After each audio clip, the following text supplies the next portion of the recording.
Hey guys, what's up? deadbydawn93 here back once again for another movie review. And for tonight's movie, I'm going to be talking about the new Rob Zombie film, The Lords of Salem. Now, I've actually been wanting to see this movie for a really long time, ever since it came out in theaters. Simply because, for some reason, it wasn't playing anywhere near me. So I was not able to see it in theaters, and I just got around to seeing it. And yeah, I just finished watching it for the first time, so I figured I'd give my own thoughts on it. Now, as you guys can see, I'm a decent fan of Rob Zombie. I really love his music.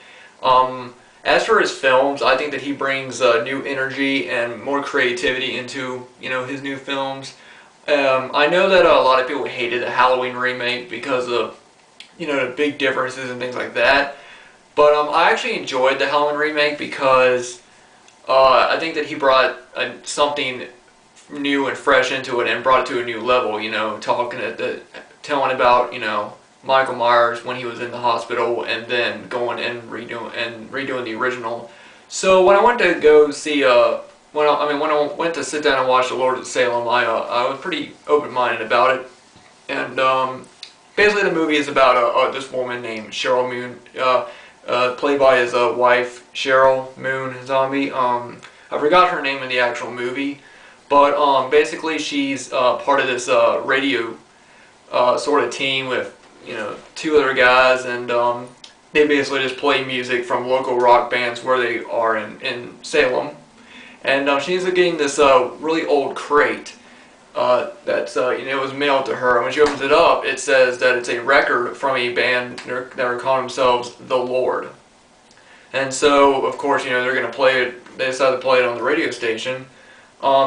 And when they do it, they're actually interviewing an author of a book who had just wrote a book about the Salem witch trials, and the music is really horrible, But after they listen to it for like the first time, he starts wondering.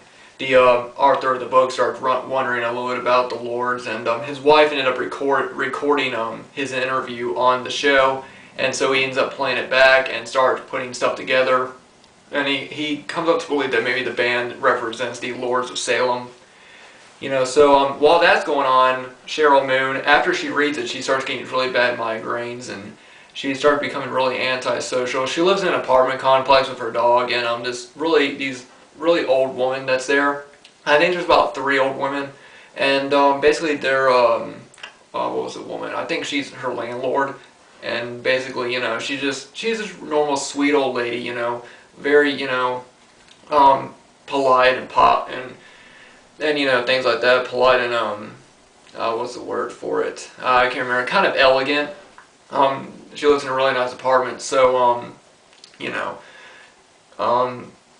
so as the movie goes on, Cheryl becomes more and more depressed. She basically gets really pale white and starts wearing all white and black, and she also begins having these horrible nightmares. One nightmare involves her giving birth to some sort of creature.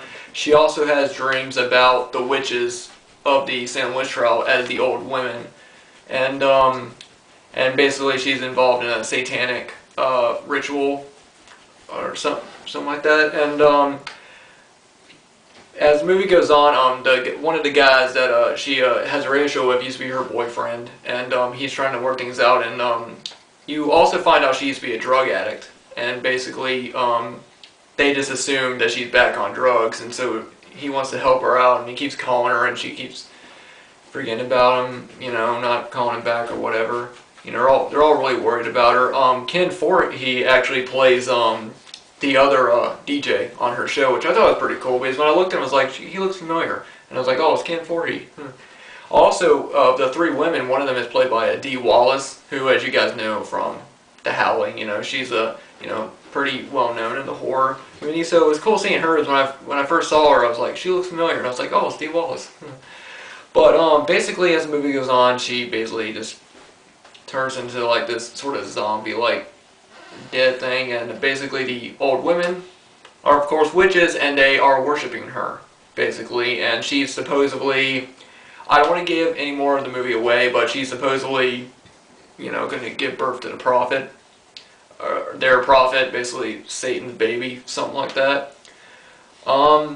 So for a movie, I actually really enjoyed it, but thing about it is, I enjoyed the first half of the movie a lot because there was a lot of good story structure. It took a while. It didn't take a long time for stuff to start getting good, but it took a little bit, and you learn more about the characters. And I really enjoyed that part of it. But then once things started happening, and then throughout the to the end, it's very, very artistic in one way, and in another way, it's a little bit overboard. Personally, for me, I think it was a bit overboard. I feel like that he tried a bit too hard to be.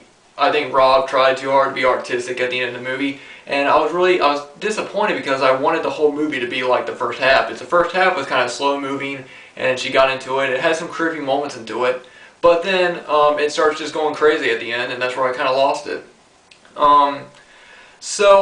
You know, if anybody's still interested in seeing it, you know, I'd say I'd recommend it, but I'd say rent it. You know, Redbox it. Don't buy it or anything like that. I don't think it's really worth it. I do believe for Rob Zombie fans might enjoy it a lot more, but I was expecting a lot something different. I was expecting a full-fledged horror movie, and instead I got like half of a horror movie, and the whole rest was like an artistic film in some sort of way, which in that way I can appreciate because I'm glad that Rob, you know, he's artistic. You know, he goes to places other people don't want to, but at the same time, it gets a little bit done, you know.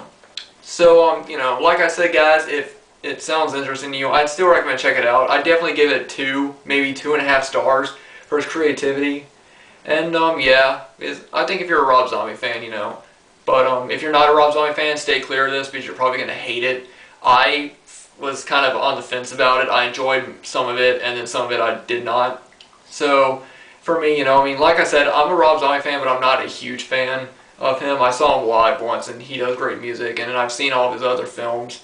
But I think that this one kind of just, you know, like I said, it's good, and then it just goes a little bit out the window. But anyway, that was my review for the Lords of Salem. I hope everybody's doing well. I'm going to be doing a lot more videos now that it's getting closer to October because I was being lazy and I didn't post as many videos as I hoped I did. So, yeah, expect another video maybe tomorrow, and then maybe another one tomorrow night. I'm thinking about doing 2 videos a day until Halloween. But anyway, guys, thanks for watching. See you guys later.